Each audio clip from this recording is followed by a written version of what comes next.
सबसे पहले इस वीडियो को देखिए, आपकी रूह कांप जाएगी।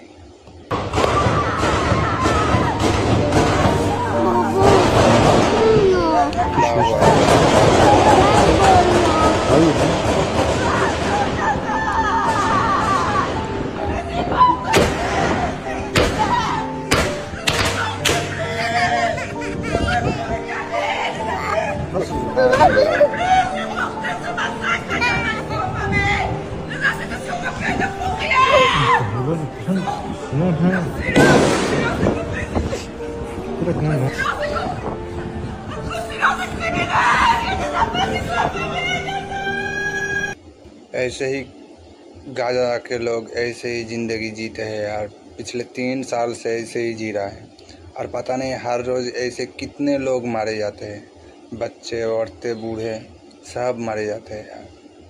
कमेंट में सेफ फ़िलिस्तीन एक बार ज़रूर लिखिए।